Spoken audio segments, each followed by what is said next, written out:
Good morning students, आज सभी का मेरे लेक्चर नंबर 44 में स्वागत है। तो जान दीजिएगा, इससे पहले जो हमारे लास्ट जो प्रीवियस लेक्चर्स हुए हैं उनमें हमने हमारे लेसन नंबर 4 को कंप्लीट कर लिया है। आज हम स्टार्ट कर रहे हैं lesson number 5। Is a very most important lesson in your 12th physics examination. Lesson number 5 जिसका नाम है इलेक्ट्रिक करंट, विद्युत धारा। अरे बात समझ में। अब नॉर्मली विद्युत धारा के बारे में आपने लोअर स्टैंडर्ड में काफ़ी सारा पढ़ रखा है, 10th क्लास में भी आपने विद्युत धारा के बारे में पढ़ा होगा। तो वहाँ पर तो हम क्या है, जनरली चीज़ें पढ़ते हैं। यहाँ से आगे हम जब 12th क्लास में पढ़ते हैं इस चैप्टर को, तो इसकी कुछ एप्लीकेशंस और जुड़ जाती हैं। तो ध्यान देंगे, बिल्कुल ईजी सा कंसेप्ट है, सिर्फ आपको सुनना और समझना है। मैं सारी कहानी यहीं पर ही क्लियर करा दूंगा आपके क्लासरूम में, ठीक है। तो ध्यान दीजिए, सबसे पहले नंबर 1 हमारा टॉपिक आता है विद्युत धारा, ठीक है, विद्युत धारा। तो विद्युत धारा के बारे में हम जैसे पढ़ते तो नॉर्मल इसी एक छोटी सी परिभाषा हमारे जहन में आती है कि आवेश प्रवाह की दर को हम क्या कहते हैं, विद्युत धारा कहते हैं। आ रही बात समझ में। तो इसका फंक्शन बनता है कि भाई V से बना विद्युत धारा बराबर में आवेश बटे में समय, यानी कि आवेश के मान में समय के साथ क्या हो रहा है, परिवर्तन। वही क्या हो रहा है, विद्युत धारा। तो विद्युत धारा बराबर आवेश बटे में समय। विद्युत धारा को हम I से व्यक्त करते हैं, आवेश को Q से और समय को T से। तो वैल्यू निकल कर आती है हमारे पास I इज कस्ट में Q/T। This is a major function of electric current. ये विद्युत धारा का मूल सूत्र होता है। अब यहाँ से हम इसके कई सारे मान निकाल सकते हैं, जैसे कि विद्युत धारा का औसत मान भी निकाल सकते हैं, विद्युत धारा का तात्क्षणिक मान भी निकाल सकते हैं, जैसा कि मैंने आपको 11th क्लास में बताया है। तो मैं यहाँ से निकालूंगा एवरेज वैल्यू ऑफ करंट। तो विद्युत धारा का औसत मान, जिसकी वैल्यू आ जाएगी आपके पास, आप इसको लिख सकते हो I average is equals to में डेल्टा Q/डेल्टा T। हो गई वैल्यू। ये धारा का पूर्ण मान भी होता है, औसत मान पूर्ण मान को व्यक्त करता है। अगर आप इसका निकालेंगे instantaneous value of electric current, या आप इसका निकालोगे तात्क्षणिक मान,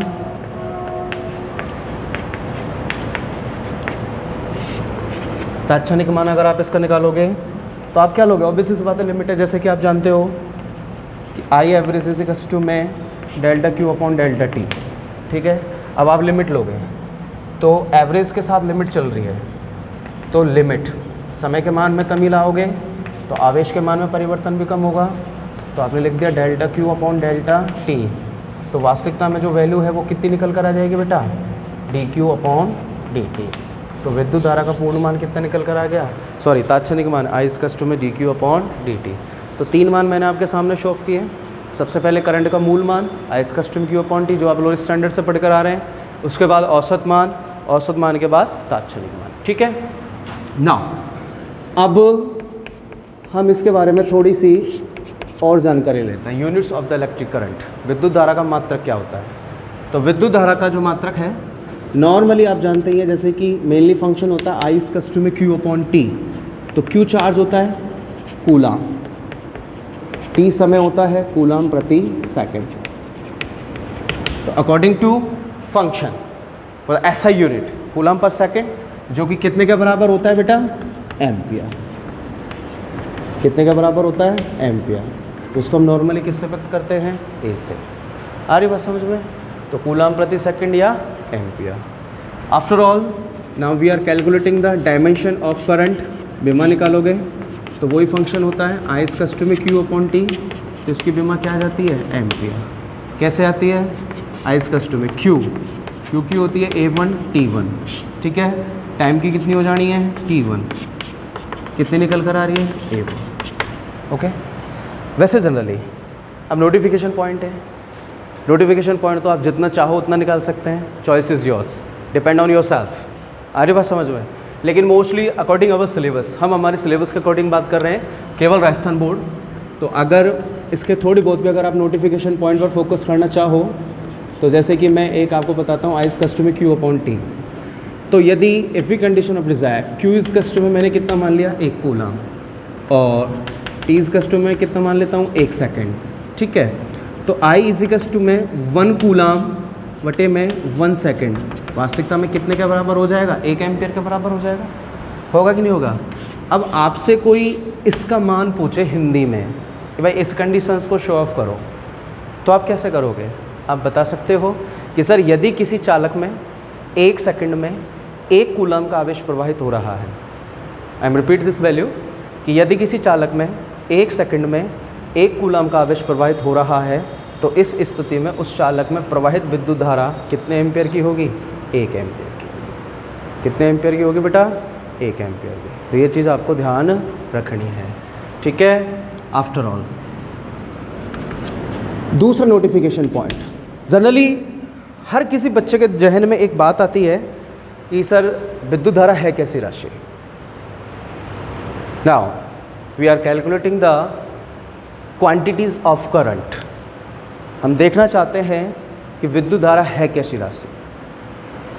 अरे बात समझ में, तो हमारी जो बुकों में लिखा पड़ा है या जो बड़े बड़े साइंटिस्ट हुए हैं या साइंटिस्टों ने जो अपनी अलग अलग बात कही है, उन्होंने क्या बताया है कि विद्युत धारा एक अदिश राशि है। कैसी राशि है, अदिश। और डिफरेंट टाइप के राइटर्स ने अपनी अलग अलग इसके वक्तव्य दिए हैं कि वास्तविकता में विद्युत धारा एक अदिश राशि क्या है।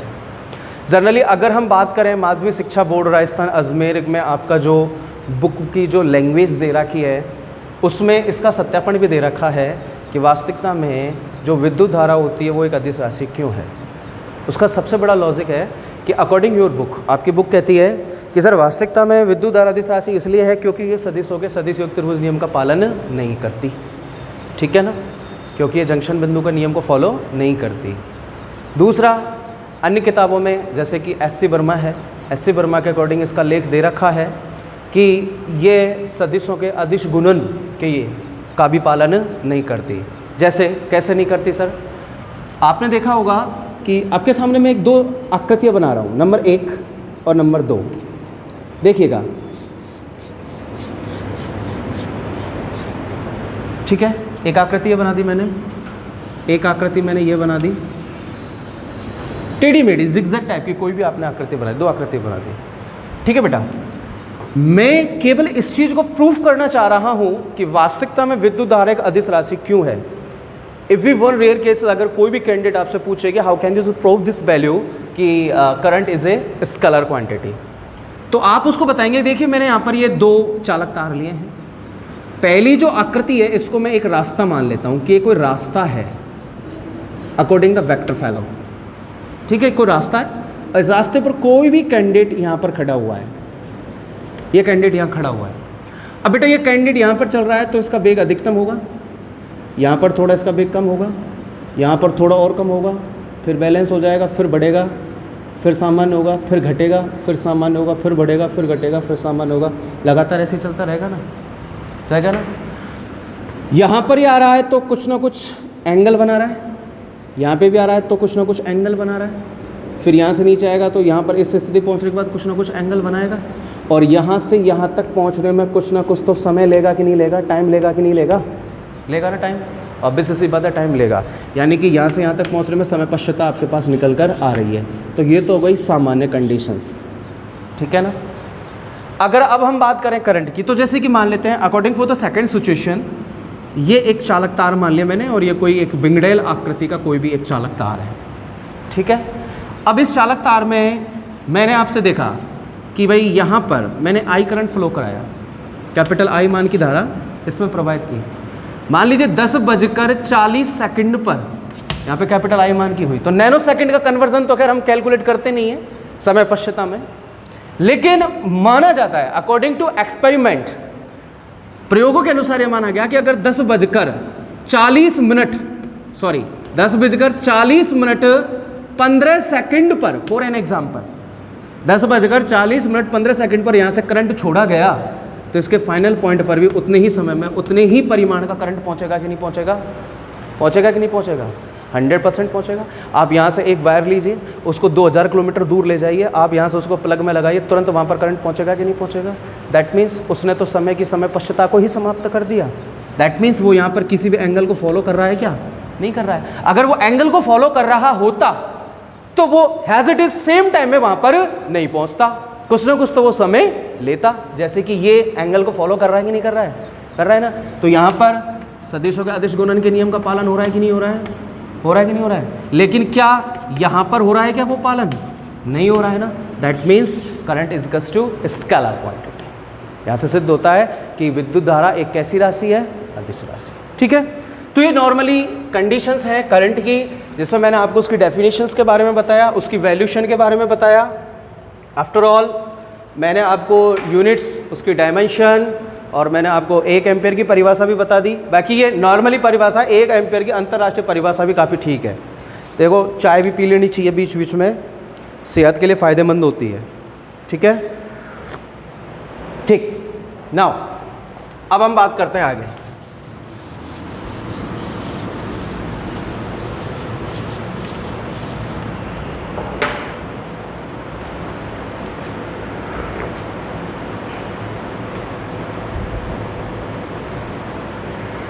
हाँ भाई, नेक्स्ट टॉपिक आता है हमारे पास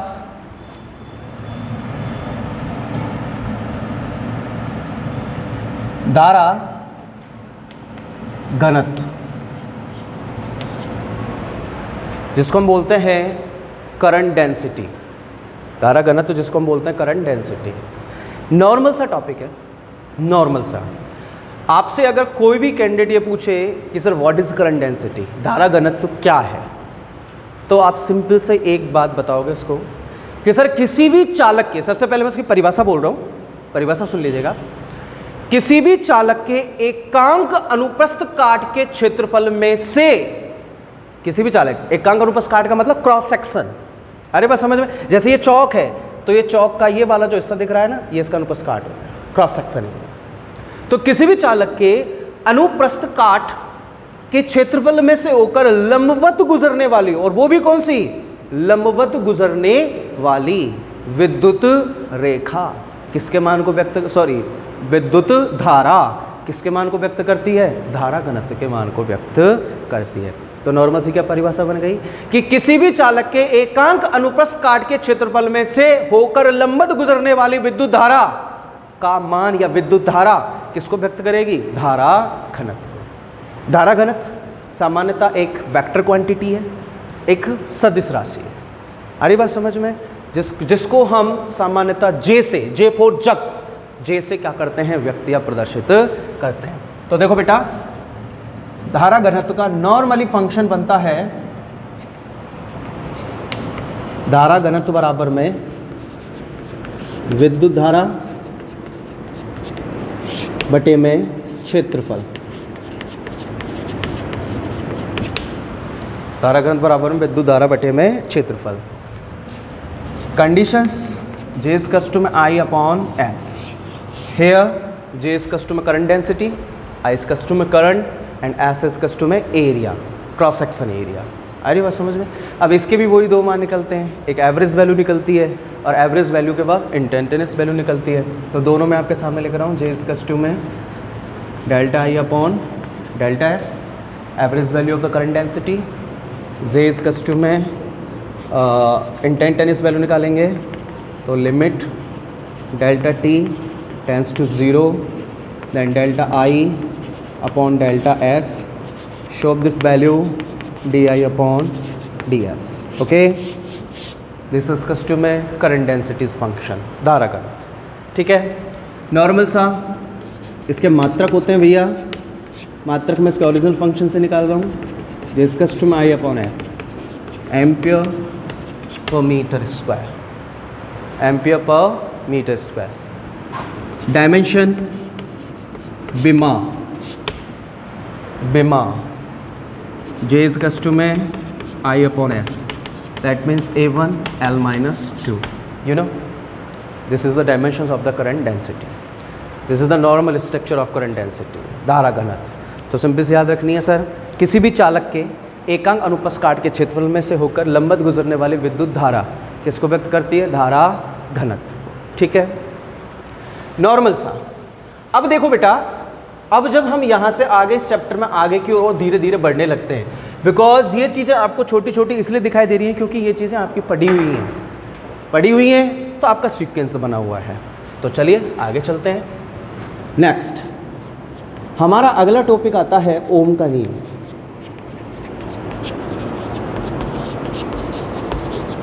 बस मैं थोड़ी सी लॉजिकली बात करूंगा और ये लॉजिकली बात ही आपको सोचने के लिए मजबूर करेगी। अकॉर्डिंग टू ओम्स लॉ, ओम का पूरा नाम है साइमन ओम और 1828 में इनका जन्म हुआ और उसके बाद इन्होंने अपनी भौतिकी में बहुत महत्वपूर्ण योगदान दिया। वैसे ओम कहते हैं कि यदि किसी चालक की भौतिक अवस्थाएं जैसे कि टेम्परेचर, प्रेशर, डेंसिटी आदि को कैसा रखें, नियत रखें। अब बहुत से क्या है गंवार हैं, जैसे कि टेम्परेचर ताप, प्रेशर दाब, डेंसिटी घनत्व। अरे बस समझ, अगर इन सभी को हम क्या रखें, नियत रखें, तो इस स्थिति में मैंने कोई भी कंडक्टर बॉडी ले लिया और उस चालक की भौतिक अवस्था जैसे ताप, दाब, घनत्व आदि को मैंने नियत रखा है। तो इस स्थिति में अगर उस चालक में आप कोई भी विद्युत धारा प्रवाहित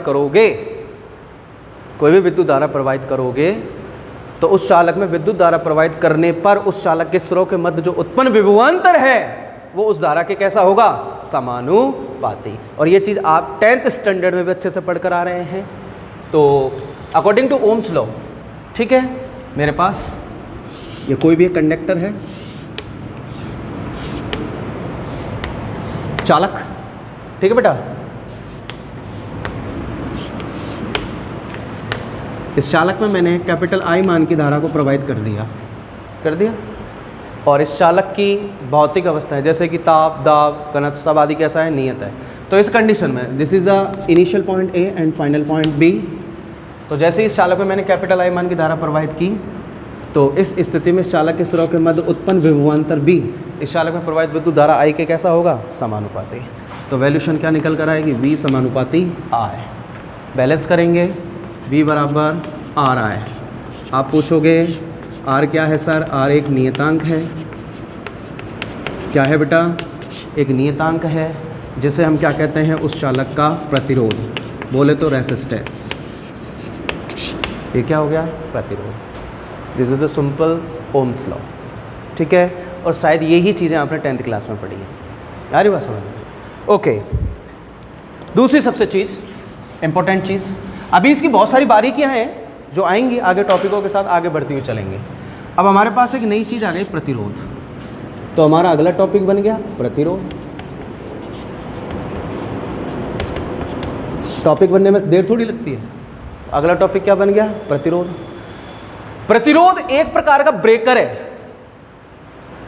प्रतिरोध एक प्रकार का क्या है, ब्रेकर है।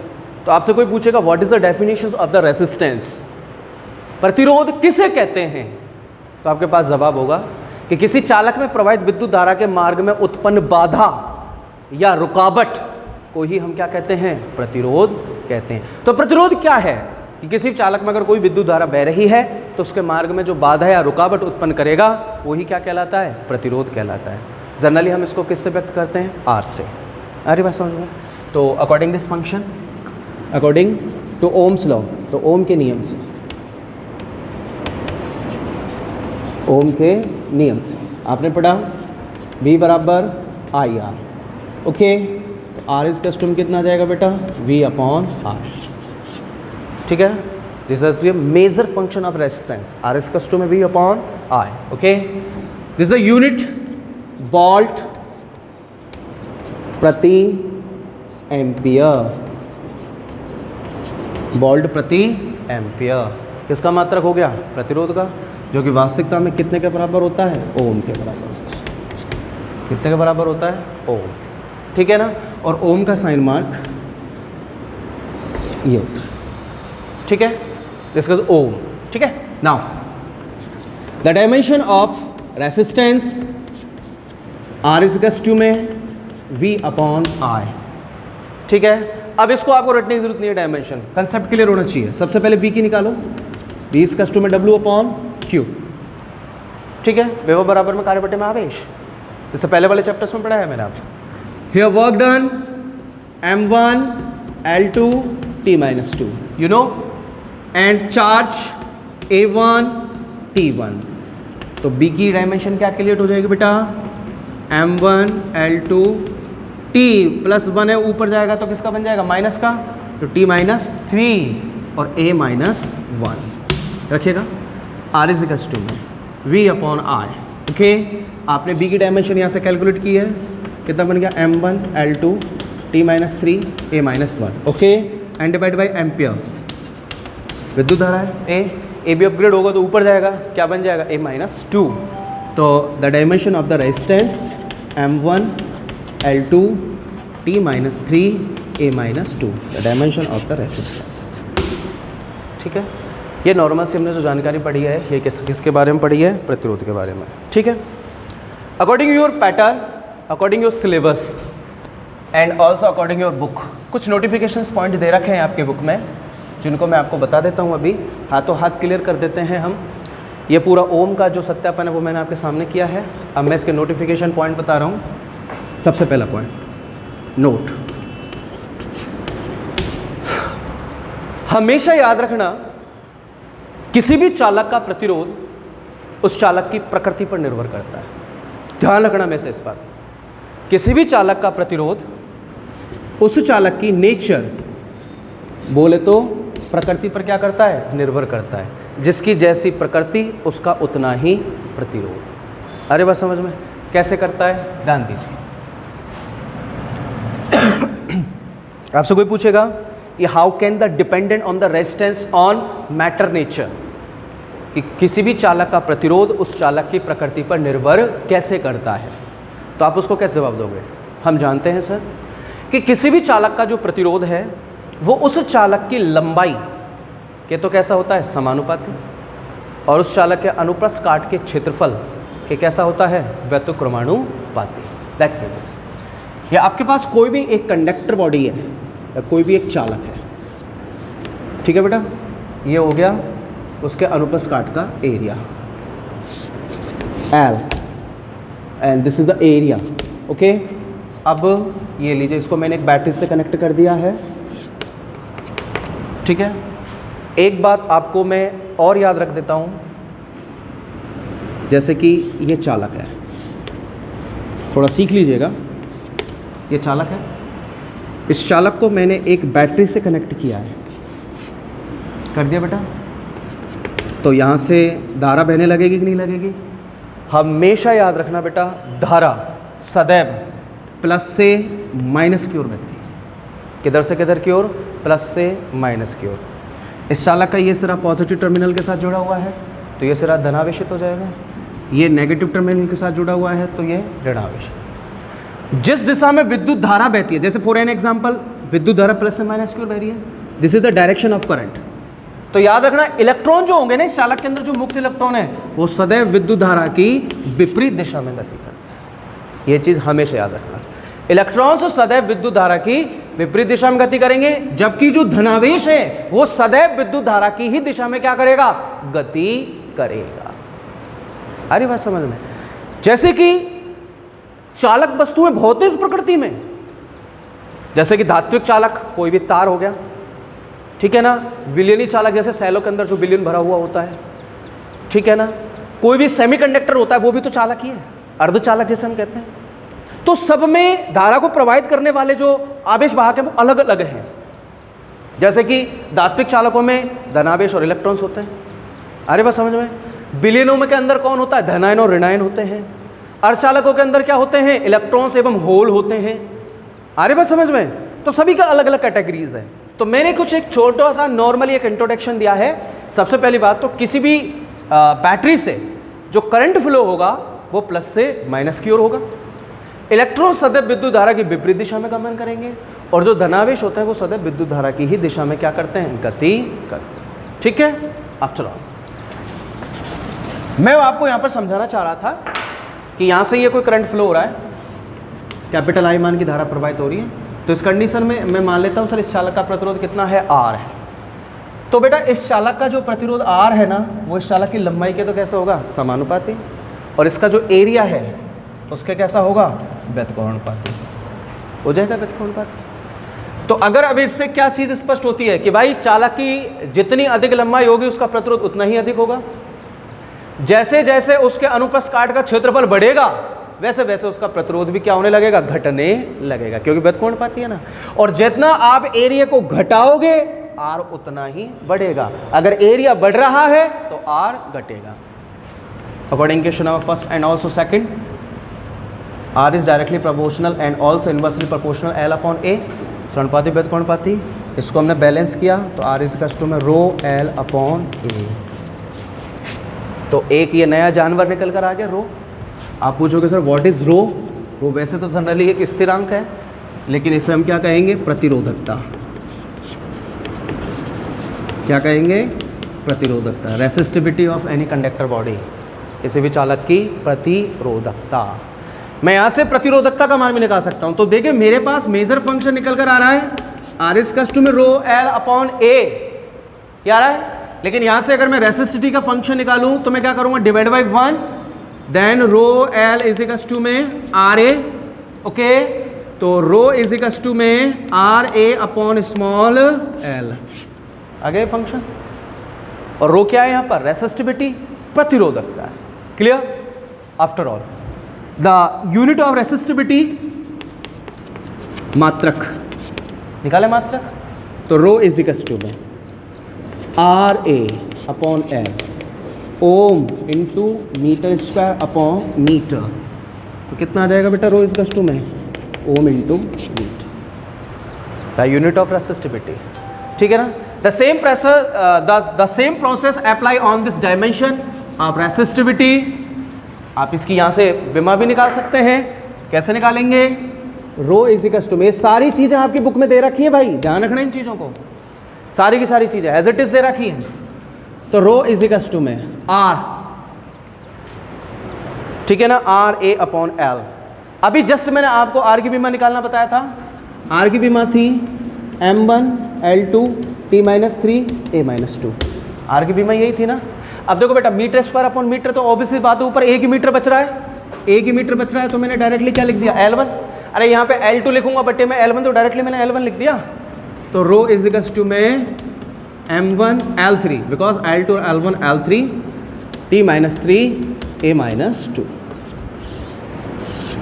The dimension of the resistivity. इसका ही एक भाई और होता है जो आप यहाँ से आके निकाल सकते हैं। बोले तो रेसिस्टिविटी का जस्ट इनवर्स होता है, वो होती है कंडक्टिविटी। बोले तो चालकता। आ रही बात समझ में, चालकता, कंडक्टिविटी। आपसे कोई पूछेगा what is the definition of the conductivity, चालकता किसे कहते हैं, तो आपके पास एक लाइन की परिभाषा होगी छोटी सी, सर प्रतिरोधकता का व्युत्क्रम ही क्या कहलाता है, चालकता। ठीक है ना। The inversely function of the resistivity is called off conductivity, कि प्रतिरोधकता का जो व्युत्क्रम होता है वो ही क्या कहलाता है, चालकता। तो फंक्शन क्या बनेगा बेटा, चालकता बराबर 1 में प्रतिरोधकता। चालकता बराबर में 1 में प्रतिरोधकता। तो चालकता कितनी हो गई, सिग्मा बराबर 1 में प्रतिरोधकता रो बन गई। मात्रक निकाल लो, रो का 1 में ओम इंटू मीटर, तो मैं इसको लिख सकता हूँ ohm inverse into metre inverse. ठीक है ना। Same this conditions according we are the calculate the value of dimension of conductivity. तो सिग्मा इज इक्वल टू में 1 अपॉन रो होता है ना बेटा।